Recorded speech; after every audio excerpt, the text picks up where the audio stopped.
Good morning बच्चे। Gyan Bharti Hindi high school standard 11 subject eco lesson number 4 पूर्ति। सबसे पहले हम प्रस्तावना देखेंगे कि बाजार आधारित अर्थतंत्र में मांग की पूर्ति के परिबल वस्तु की कीमत का निर्धारण करने में एक महत्वपूर्ण भूमिका निभाता है। इसलिए मांग को समझने के लिए हमें क्या समझना होगा? पूर्ति को। बाजार में जैसे कि विविध चीज़ वस्तुएं इनकी मांग होती है, पूर्ति होती है। वस्तुओं की मांग में जैसे जैसे परिवर्तन होता है वैसे वैसे पूर्ति में भी क्या होता है? परिवर्तन होता है। इसलिए अलग अलग कीमतों पर वस्तुओं की मांग भी क्या होती है? अलग अलग होती है। ठीक उसी प्रकार कीमत पर वस्तु या पूर्ति भी अलग अलग होती है। तो सबसे पहले हम देखेंगे पूर्ति और जत्था का अर्थ। Meaning of supply and stock. सामान्य रूप से उत्पादन, पूर्ति, जत्था इनमें कोई भी भेद समझते नहीं हैं, क्योंकि जो अर्थशास्त्री है उन्होंने उत्पादन, जत्था और पूर्ति के बीच में क्या किया है? अंतर स्पष्ट किया है। सबसे पहले देखो उत्पादन। निश्चित समय में जो भी साधन के द्वारा जितने प्रमाण में वस्तुओं का नवसर्जन होता है, उत्पादन होता है, उसे उत्पादन कहते हैं। और जो नई चीज वस्तु है उसका प्रमाण। नेक्स्ट है हमारा पूर्ति। तो निश्चित समय में कोई भी उत्पादक जो वस्तु का उत्पादन करता है तो जो भाग बेचने की इच्छा या शक्ति दर्शाता है उसे क्या कहेंगे? पूर्ति। जत्था अर्थात क्या? तो वस्तु की कुल विक्रय इकाई का योग। सर्वप्रथम हम पूर्ति के अर्थ को हम समझने के लिए प्रयास करेंगे। अर्थ को समझने के लिए कुछ मुद्दे हैं। उसमें पहला है विक्रय की तैयारी। विक्रय अर्थात मतलब जो वस्तु को बेचा है वह किसी उत्पादन या विक्रेता के पास से जितने प्रमाण में उसे वस्तु की पूर्ति नहीं कहा जा सकता। उदाहरण जैसे कि राजकोट की ऑयल मिल के व्यापारी के पास से तेल 500 डिब्बे हैं, तो वह भाव बढ़ने की अपेक्षा से एक भी डिब्बे बेचने की तैयारी न हो तो तेल के डिब्बे की पूर्ति क्या कही जाएगी? शून्य, क्योंकि उसने बेचा नहीं है। वह क्या सोचता है कि भविष्य में उसकी कीमत बढ़ेगी तो वह बेचेगा। 500 डिब्बे में से वो 300 डिब्बे वर्तमान भाव पर बेचने की तैयारी दर्शाता है कि मैं बेच दूंगा, तो 300 डिब्बों को हम क्या कह सकते हैं? नेक्स्ट पॉइंट है हमारा विक्रय शक्ति। विक्रेता मतलब सेल्समैन जो वस्तु को क्या कर रहा है? बेच रहा है। उस वस्तु का प्रमाण उसके ही पास होना चाहिए। तेल के विक्रेता के पास से 500 डिब्बे या 1000 डिब्बे बेचने की इच्छा रखता हो तो हम 1000 डिब्बों की तेल की पूर्ति नहीं कहा जा सकता। सिर्फ हम किसकी कहेंगे? 500 डिब्बे, क्योंकि वो 500 को ही बेच रहा है इसलिए। नेक्स्ट है विक्रय की इच्छा। बेचने की शक्ति तैयार होने के साथ साथ विक्रेता वस्तु क्या करता है? बेचने की भी इच्छा रखता है और अलग अलग समय के दौरान उत्पादक अपनी वस्तुओं को भाग बेचने की तैयारी दर्शाता है। अब हम देखेंगे पूर्ति और जत्था के बीच में अंतर। सामान्य तौर पर जत्था और पूर्ति का समान माना जाता है, वो एक दूसरे से भिन्न है। आज के समय में बेचने की तैयारी हो, बेचने की शक्ति रखता हो, उसे कुल प्रमाण को हम क्या कहेंगे? जत्था कहेंगे। उदाहरण जैसे कि 500 इकाई में से 300 इकाई बेचने की दर्शाता है तो हम कहेंगे कि विक्रेता शक्ति जो जत्था कहा जाता है वह आज की कीमत और शक्ति तैयारी की पूर्ति कह सकते हैं। इस प्रकार से हम पूर्ति जत्थे से कम हो सकता है। जत्था उत्पादन के अलग अलग विषय हैं, जैसे कि क्योंकि उत्पादन में से बेची गई इकाई का भी जत्था का समावेश होता है। व्यवहारिक तौर पे हम कह सकते हैं विक्रेता के पास से दुकान का गोदाम में वस्तु की विक्रय पात्र इकाई का प्रमाण अर्थात जत्था और वर्तमान समय में जो प्रमाण बेचने की तैयारी रखता है उसे हम क्या कह सकते हैं? पूर्ति। पूर्ति को असर करने वाले परिबल में पहला है वस्तु की कीमत, जो महत्वपूर्ण निर्णय का परिबल है। महत्तम लाभ के लिए हम लोग उत्पादन करने वाला उत्पादक क्या करता है? कीमत बढ़े और पूर्ति बढ़ाने की वह तैयारी रखता है। कीमत घटे तो उत्पादक की वस्तु की पूर्ति क्या होती है? घटती है। इन दोनों के बीच में सीधा संबंध है। नेक्स्ट है वस्तु की कीमत के अन्य परिबल में पहला पॉइंट है उत्पादन के साधनों की कीमत।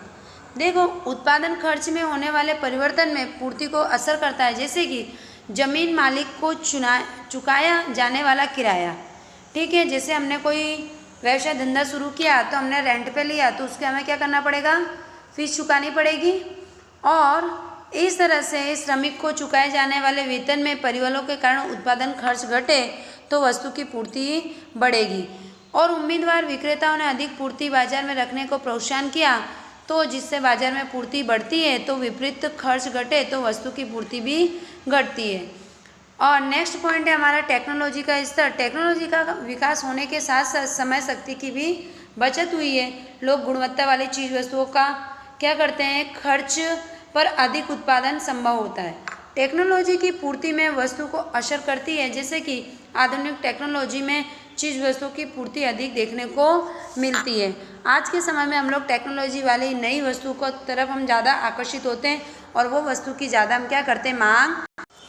भविष्य की कीमत संबंधी अटकलें, वस्तु की कीमत संबंधी अटकलें वो पूर्ति को असर करती है, जैसे कि भाव भविष्य में बढ़ेंगे तो बहुत सारी समस्याएं उत्पन्न होंगी।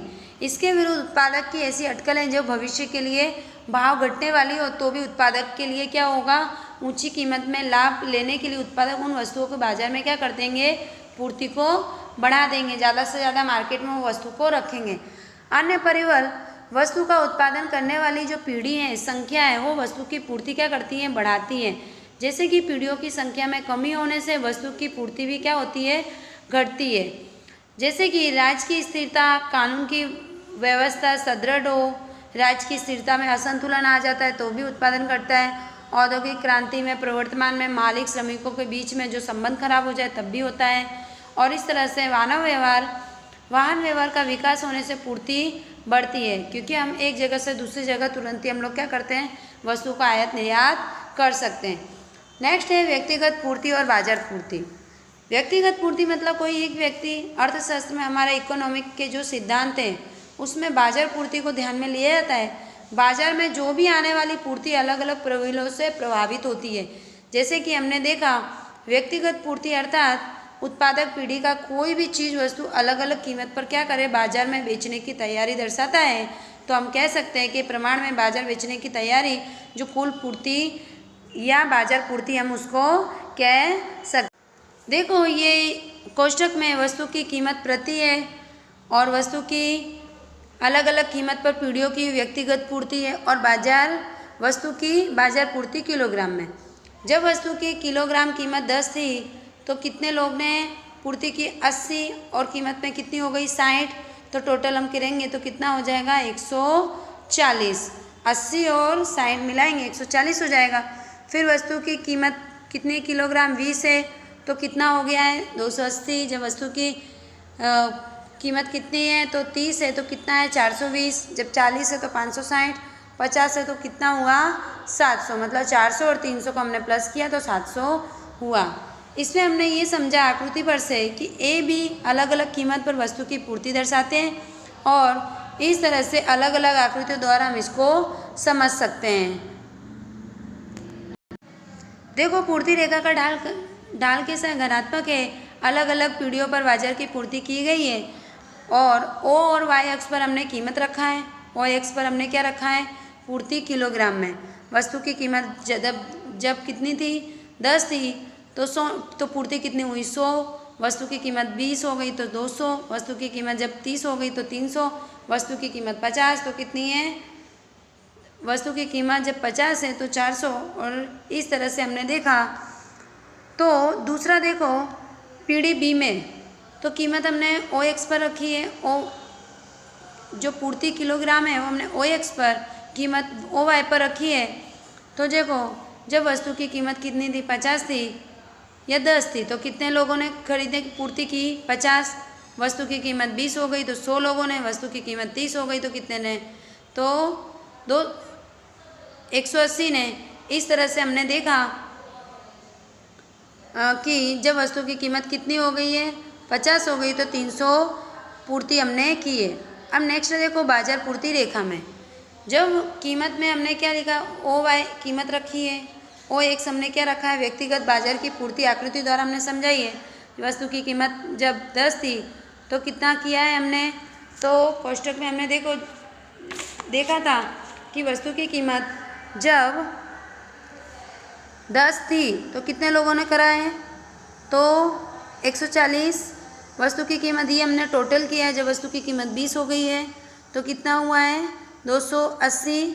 जब वस्तु की कीमत 30 है तो 420 का हुआ है। जब वस्तु की कीमत 40 हो गई तो 560 हो गया। जब वस्तु की कीमत 50 हो गई तो 700। इस तरह से हमने ये आकृति देखी। अब हम देखेंगे पूर्ति फलन मतलब सप्लाई फंक्शन। पूर्ति फलन अर्थात किसी एक वस्तु की पूर्ति को असर करने वाले परिवर्त का आंकड़ाकीय प्रस्तुति।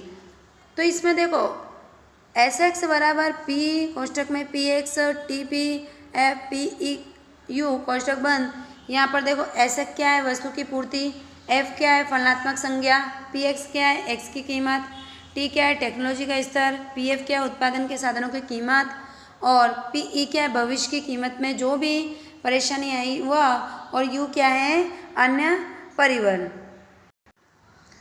नेक्स्ट है पूर्ति का नियम।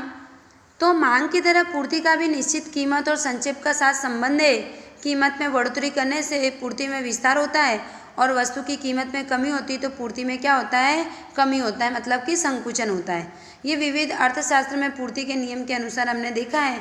अब पूर्ति के नियम की धारणा हम देखेंगे। तो पूर्ति को असर करने वाले विविध परिबल होते हैं। जैसे कि केवल वस्तु की कीमत पूर्ति पर ध्यान केंद्रित हो तो हम नियम को समझ सकते हैं। इसका अर्थघटन यह है कि अन्य परिबलों की पूर्ति को असर करता है। वास्तव में अन्य परिबलों में से कोई भी एक पूर्ति पर कीमत से अधिक प्रभावित हो। पूर्ति के नियम की धारणाएं नीचे अनुसार हम देख सकते हैं। तो पहला उत्पादन के साधनों की कीमत में कोई कमी या वृद्धि नहीं होती, अर्थात उत्पादन के साधनों में क्या होता है स्थिर रहता है। दूसरा उत्पादन की पद्धति में कोई परिवर्तन नहीं होता है, टेक्नोलॉजी के स्तर पर होता है। तीसरा है अन्य वस्तु के भाव स्थिर रहते हैं, अर्थात उसमें कोई परिवर्तन नहीं होता है। बाजार में भविष्य के साथ संबंधित जो अटकल है वो स्थिर रहती है। अन्य में जैसे सरकार की नीति, वाहन व्यवहार, प्राकृतिक परिवहन, पीढ़ी आदि। नेक्स्ट पॉइंट है हमारा पूर्ति की अनुसूची और आकृति को हम समझेंगे। कोई उत्पादक जो वस्तु का उत्पादन करता है, विक्रेता मतलब कि सेल्समैन अलग अलग कीमत पर वस्तु को बेचने के प्रमाण दर्शाता है। यह दर्शाने वाली सांख्यिकी जानकारी को हम क्या कह सकते हैं पूर्ति की अनुसूची ये काल्पनिक अनुसूची के द्वारा हम सरलता से समझ सकते हैं। तो देखो कोष्टक में लिखा है कि सेव की प्रति किलोग्राम कीमत और सेव की कीमत पूर्ति में। तो जब 50 थी तो 200 सेव की पूर्ति कितनी हुई 200 हुई है। जब 60 हुआ तो 400 हुई है, 70 हुआ तो 600 हुई है, 80 हुआ तो 800, 90 हुआ तो 1000। तो देखो ओ वाई पर हमने क्या लिखा है सेव की कीमत, ठीक है, प्रति किलोग्राम की बताइए कि 1 किलोग्राम कितनी कीमत है तो 50। और ओ एक्स पर हमने सेव की पूर्ति बताई। जब वस्तु सेव की कीमत 1 किलोग्राम 50 थी तो कितनी पूर्ति की गई किलोग्राम 200। जब 60 है तो 400, 70 है तो 600, 80 है तो 800, 90 है तो 1000। इस तरह से हमने क्या देखा कि बीच में जो एस जो हमने जो रेखा बनाई है उसे पूर्ति रेखा कहा गया है। उसको नाम दे दिया है ए बी सी डी और ई, ठीक है, जिससे हमें अलग अलग तरह से पता चल सके। नेक्स्ट है कीमत और पूर्ति के बीच का जो है संबंध। तो कीमत और पूर्ति के बीच का जो संबंध है वो हम समझेंगे तो दो कारण से। उत्पादक का ध्येय महत्तम लाभ प्राप्त करना होता है, ठीक है। यदि कीमत बढ़ती है तो पूर्ति बढ़ाने का प्रयास करते हैं, यदि कीमत घटती है तो घटाते हैं। वस्तु की कीमत बढ़ने से लाभ प्राप्त होता है, परिणाम स्वरूप बाजार में विक्रयकर्ताओं को प्रवेश होने से वस्तु की पूर्ति में क्या होती है बढ़ोतरी होती है। नेक्स्ट है पूर्ति में परिवर्तन, चेंज इन सप्लाई। वस्तु की पूर्ति जिन परिबलों को असर करती है उन्हें दो भागों में बांट सकते हैं। कीमत के अलावा अन्य परिबल कीमत को प्रेरित करने वाले विस्तार में क्या होता है संकुचित होता है, और अन्य परिबल प्रेरित जैसे कि परिवर्तनों के कारण पूर्ति में वृद्धि या कमी होती है। अब देखेंगे पूर्ति में विस्तार और संकुचन कब होता है। तो जब वस्तु की मांग बढ़ेगी तो विस्तार होगा, जब वस्तु की कीमत घटेगी तो संकुचन होगा। यदि अन्य परिबल स्थिर हो तो कीमत बढ़ने से पूर्ति में जो बढ़ोतरी होती है उसे पूर्ति कहेंगे। जब वस्तु की कीमत में कमी होती है तो वस्तु में संकुचन कहेंगे, ऐसा हम कह सकते हैं। देखो कोष्टक में सेव की कीमत कितनी बताई है 50, ठीक है, और सेव की पूर्ति कितनी बताई है 200। जब सेव की कीमत 1 किलोग्राम 60 हो गया तो कितना किलोग्राम बिचा 470 हो गया तो 680 हो गया तो 800, 90 हुआ तो 1000। देखो तो जो बीच वाली जो रेखा है उससे हमने एस मतलब पूर्ति में संकुचन और पूर्ति में विस्तार बताया है। ठीक है कि किस तरह से संकुचन हुआ है। तो 50 से कितने के बीच में, तो 80 के बीच में ये क्या हुआ है, संकुचन हो गया है। और विस्तार कब हुआ है, 600 से लेके जो 1000 तक है इसमें विस्तार हुआ है। ठीक है, तो आकृति एक्स अक्ष पर हमें पता है क्या हम बताते हैं, वो एक्स पर, वाई पर क्या बताते हैं वो बताया हमने। फिर कितने कितने का डिस्टेंस लिया है। ठीक है, अब नेक्स्ट पॉइंट है हमारा पूर्ति में वृद्धि या कमी। कीमत के अलावा अन्य परिबल भी, जैसे कि परिबल में पूर्ति में जो परिवर्तन होता है उसे पूर्ति में वृद्धि या कमी कहते हैं। यदि उत्पादन के साधन बढ़े, भाव में घटें तो खर्च घटता है। सुधार हो तो वस्तु के भाव घटेंगे। तो सरकार की नीति अनुसार हम क्या करते हैं, विभिन्न प्रकार से प्रोत्साहित होते हैं।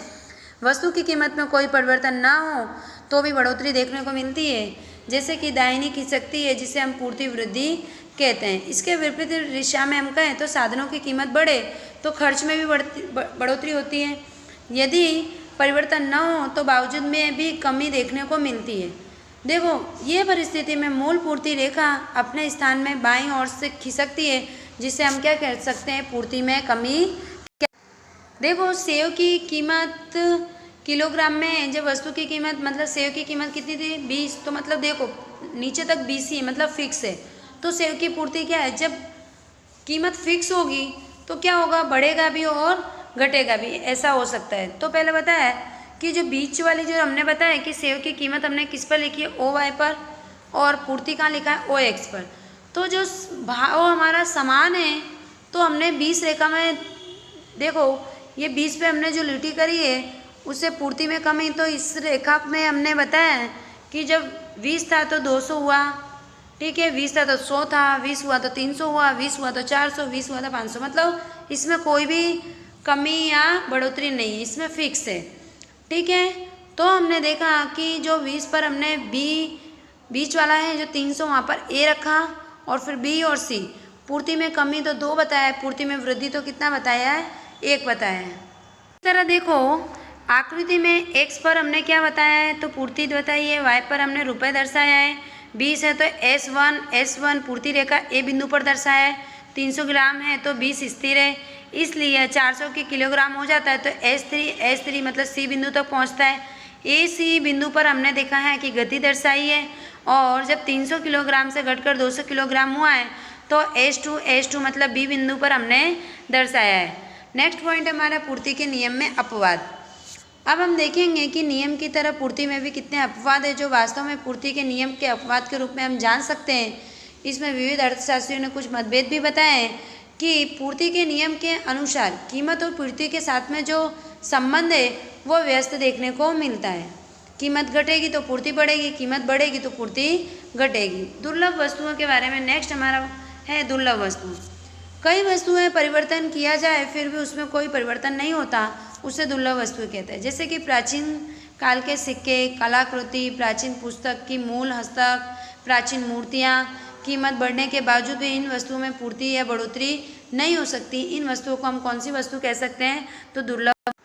नेक्स्ट पॉइंट है हमारा नाशवान वस्तुएं, जैसे कि दूध से बनी हुई चीज़ें, सब्जी, मांस, अंडा, मछली, पके फल भी हो सकते हैं, फूल भी हो सकते हैं। ये सारी नाशवान वस्तु मतलब लंबे समय तक इसको हम संग्रह करके नहीं रख सकते। इसमें भाव बढ़े या घटे हम इसका संग्रह करके नहीं रख सकते, क्योंकि लंबे समय तक हम इसको संग्रह करेंगे तो ये खराब हो जाएगा। नेक्स्ट पॉइंट है हमारा बाजार में वस्तु की कीमत। कीमत निर्धारण बाजार में क्रय विक्रय होता है, वस्तु का लेन देन होता है। वस्तु या सेवा में वस्तु की कीमत मांग में पूर्ति को असर करने वाले परिबल, जिसे हम कीमत निर्धारण की प्रक्रिया कहते हैं, ये हम याद रखेंगे। वस्तु की मांग, पूर्ति तथा अंतर क्रिया कीमत को निर्धारण करते हैं। आंकड़ों की मदद से हमने समझा जा सकता है अर्थतंत्र की समस्या और उसमें आने वाली अड़चनें।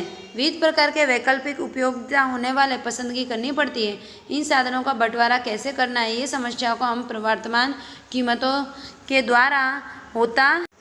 बाजार में हमें ऐसा लगता है कि कई उत्पादक निर्धारित पीढ़ी चाहे वह कीमत निश्चित नहीं कर सकती, लेकिन निर्धारित कीमत पर अपनी इच्छा अनुसार क्या कर सकते हैं, विक्रय नहीं कर सकते। ठीक है, जैसे कि मांग और पूर्ति संयुक्त कीमत का निर्धारण है। प्रोफेसर मार्शल ने क्या किया, कैंची के 2 फलक के द्वारा इस बात को हम समझ सकते हैं कि कैंची का ऊपर या नीचे का फलक स्वतंत्र रूप से काटने का कार्य नहीं करता। ऐसा हो सकता है ऊपर फलक काटने का कार्य तो नीचे फलक की स्थिर रहे तो सक्रिय। हमें किसी चीज़ को काटना है तो हमें कैंची चाहिए, बिना एक के हम उसे नहीं काट सकते। इसी तरह से मांग और पूर्ति का भी संबंध है। देखो कोष्टक में लिखा है हमने, वस्तु की कीमत 10 है, वस्तु की मांग कितनी हुई है 1000, वस्तु की पूर्ति कितनी की है तो 200 रुपये। तो जो ओ वाई पर हमने वस्तु की कीमत बताई है, ओ एक्स पर हमने वस्तु की मांग बताई है। ठीक है, जब वस्तु की कीमत 100 थी तो वस्तु की पूर्ति हमने कितनी की है 100, 200। वस्तु की कीमत जब 20 है तो कितनी की है 400। वस्तु की कीमत 30 है तो कितनी की है 600। वस्तु की कीमत 40 है तो 800। वस्तु की कीमत 50 है तो कितनी की है 1000। ठीक है, इस तरह से हमने इसे दर्शाया है। जो पूर्ति रेखा है उसे हमने क्या बताया, नाम दिया है एस, और जो बाजार का संतुलन है वो बीच में रखी है, और जो मांग है वो हमने डीडी रेखा द्वारा बताया है। ठीक है, देखो आकृति में डीडी वस्तु की मांग रेखा है, एस एस पूर्ति रेखा है। इन दोनों के बीच में प्रच्छेदित करता बिंदु है उसे ई का है। ई क्यू मतलब 30 और ओ क्यू मतलब 600, जिसे बाजार का संतुलन कह सकते हैं। ई क्यू कीमत को बाजार की संतुलन कीमत कहते हैं। 3 ई क्यू बढ़े तो 40 आकृति में दर्शाया है, और मांग 600 किलोग्राम घटाकर 400 बताया है। मांग में पूर्ति के बीच में जो संबंध है वो एसी है, और पूर्ति में बढ़ाई है जिसको हम रुझान समझ सकते हैं। ठीक उसी प्रकार जब 30 ई क्यू घटकर 20 हो जाता है, 600 किलोग्राम से बढ़कर कितना हुआ है 800 हुआ है, जो डी और बी जितना अंतर दर्शाता है। इस तरह से हमने रुझान को समझा। मांग पूर्ति समान को बाजार में संतुलन कीमत निर्माण होता है। मांग या पूर्ति में जहाँ तक परिवर्तन न हो, यह कीमत लंबे समय तक बाजार में टिकती रहती है। तो बच्चों देखो ये लेसन हमारा है पूर्ति, ये पूरा हुआ। इसमें कुछ स्वाध्याय के क्वेश्चन आंसर है, विकल्प है, एक एक वाक्य के हैं, संक्षिप्त में प्रश्न उत्तर हैं और बड़े हैं। तो पारिभाषिक कुछ शब्द दिए हैं, ये आपको क्या करना है होमवर्क में लिखना है, याद करना है। मेरे चैनल को आप सब्सक्राइब करो तथा लाइक करो। Thank you.